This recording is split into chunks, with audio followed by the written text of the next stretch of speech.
E aí, galera, beleza? Então, ó, dando continuidade à nossa aula, a gente vai falar hoje sobre reprodução, sobre a parte das bactérias, né? Como é que elas fazem esse processo de reprodução, tá beleza? Então, as bactérias, elas vão se reproduzir de duas formas, tanto assexuadamente quanto sexuadamente, tá? O que é que diferencia uma da outra? Na reprodução assexuada, a gente não vai ter a troca de gametas. Então, por não ter essa troca de gametas, as bactérias elas vão gerar um descendente igual a ela. E por gerar um descendente igual a ela, ela vai ter pouca variabilidade genética, o que a gente chama de variabilidade genética, que são descendentes diferentes, tá? Ao seu antecessor. E por que tem que existir essa variabilidade genética?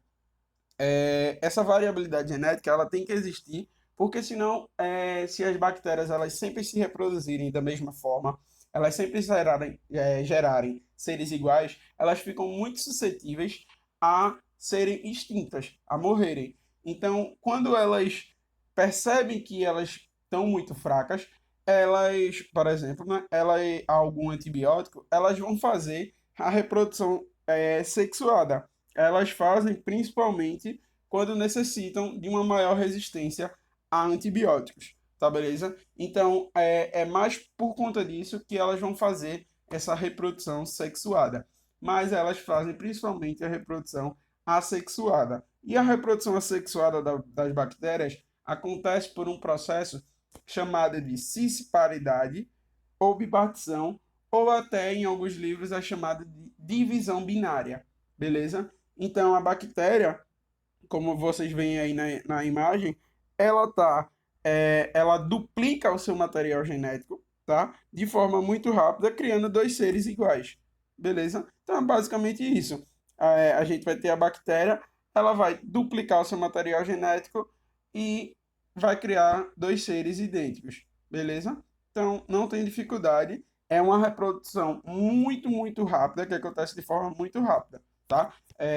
No anexo dessa aula vai ter um videozinho mostrando essa reprodução, beleza?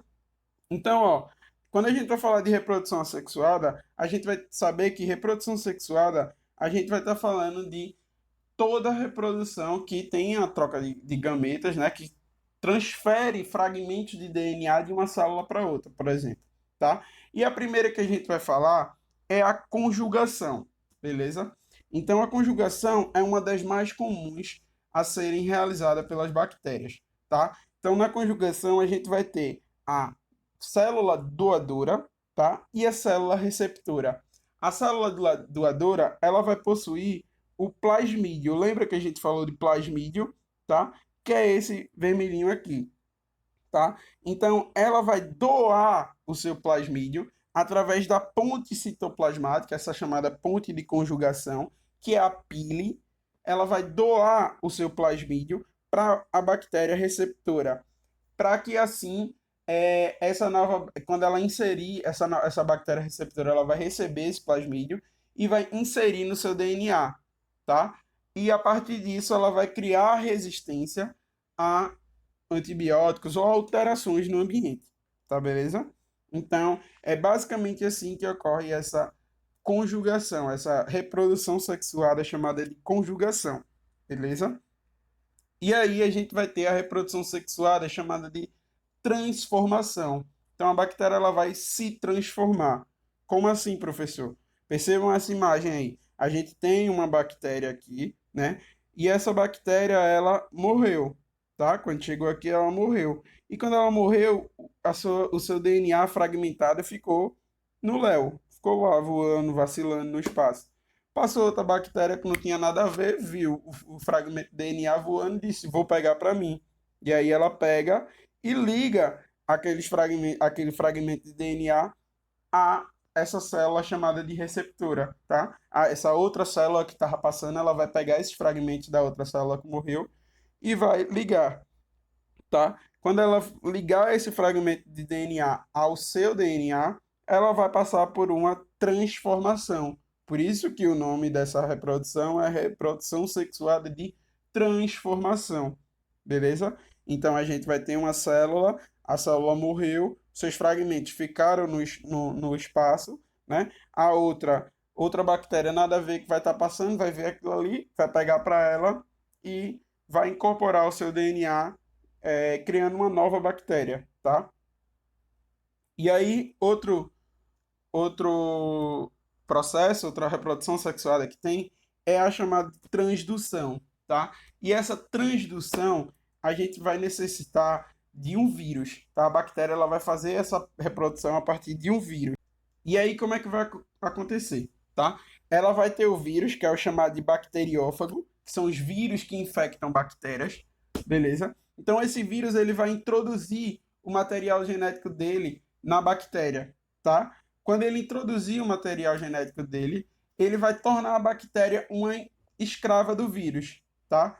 E aí a bactéria ela vai começar a produzir novos vírus, né? No que a gente chama de ciclo lítico, tá? Ela vai começar a produzir novos vírus, e nesse momento que ela vai produzindo novos vírus, também vai voar, também vai junto um pedaço do DNA da bactéria, tá? Vai chegar no momento que esses vírus eles vão matar essa bactéria, ela vai morrer, né, de tanto estar produzindo novos vírus, e esses novos vírus vão ser liberados, tá? Então, esses novos vírus que vão possuir tanto o gene do vírus quanto o gene da bactéria que morreu, eles vão infectar outras bactérias.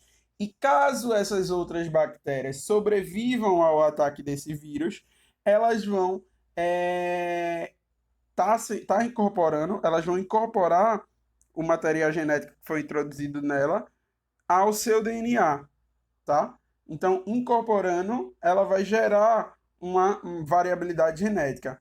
Então, essa reprodução de transdução é uma reprodução de troca de material genética entre bactérias a partir de um vírus, beleza? Então, como a gente vai ver aqui, o bacteriófago introduz na primeira bactéria, tá? Depois, essa bactéria vai começar a produzir vírus, uma hora ela vai morrer, quando ela morrer, ela vai liberar vários vírus que, além de possuir o gene do vírus que infectou ela, vai também possuir o gene dela, tá? Esses vírus que foram liberados vão infectar outras bactérias. Caso essas outras bactérias sobrevivam, elas vão ter um novo DNA, né? Elas vão ter uma variabilidade genética. Então, é essa troca de material genético a partir de um vírus, beleza? E aí, galera, como vocês viram, né, eu falei mais de forma geral, mais das bactérias, mas é porque esses seres, eles são muito parecidos uns com os outros. Então, a gente usa as bactérias como um, um ponto de partida, né? Mas falando mais das cianobactérias e das arqueobactérias, beleza? A gente vai ter que elas são extremamente parecidas, né, com as bactérias, tanto sua organização celular e tudo mais, né, são procariontes, como a gente viu, por esse motivo, né, elas são do reino Monera por terem aquelas características todas iguais, que a gente viu lá no início da aula, tá, da outra aula. Elas vão ser todas seres autótrofos e fotossintetizantes, beleza? E além disso, elas vão se reproduzir por divisão binária ou cisparidade, tá? Elas vão viver principalmente em solos úmidos, tá? No mar, em água doce, beleza? Então, solos úmidos, sobre plantas, tá? Sobre algumas altas temperaturas e principalmente entre pelos de alguns animais, beleza? E as arqueobactérias, elas vão ser seres que vão ser os seres que vão habitar os locais mais extremos da Terra, tá? Como vulcões, por exemplo. Então, é basicamente isso. Espero que vocês tenham entendido, espero que vocês tenham gostado. Qualquer dúvida, estou à disposição. Um abraço, um cheiro e até a próxima.